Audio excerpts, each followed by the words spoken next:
मेरा नाम वीर है, एक फोटोग्राफर जो अनछुए रास्तों की तलाश में जिंदगी बिताता है। लेकिन उस रात मैंने एक ऐसी जगह कदम रखा जहां कोई नहीं जाता। खामोश घाटी।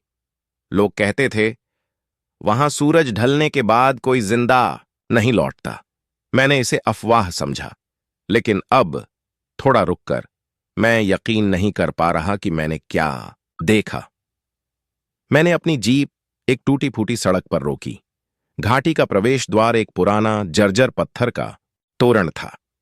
उस पर कुछ अजीब निशान थे, जैसे किसी ने पंजों से खुरच डाला हो। मेरे कैमरे का लेंस उस अंधेरे को भेद नहीं पा रहा था।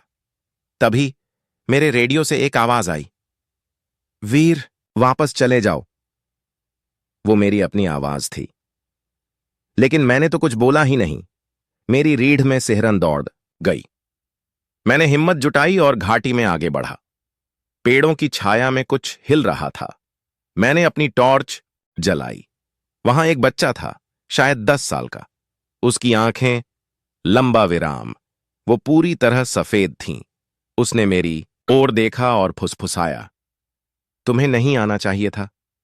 मैंने उससे पूछा, तुम कौन हो? लेकिन वो गायब हो गया। हवा में एक ठंडी सांस मेरे गाल को छू गई। मैंने कैमरा उठाया और तस्वीर खींची। स्क्रीन पर वो बच्चा नहीं, बल्कि एक काला सायरा था। उसकी उंगलियां मेरी ओर बढ़ रही थीं। मैं भागा, लेकिन मेरे पीछे वो आवाज थी, वीर, तुम अब हमारे हो। मेरे पैरों तले जमीन कांप रही थी। मैं एक गुफा के सामने रुका। अंदर से खून की गंध आ रही थी। मैंने देखा, गुफा की दीवारों पर मेरे ही चेहरे की छवियां उकेरी गई थीं। और फिर डरावनी फुसफुसाहट।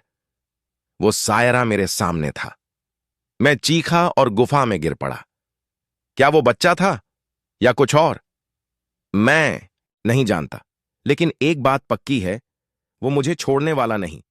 तुम्हें सच जानना है तो रुको, ये रात अभी खत्म नहीं हुई।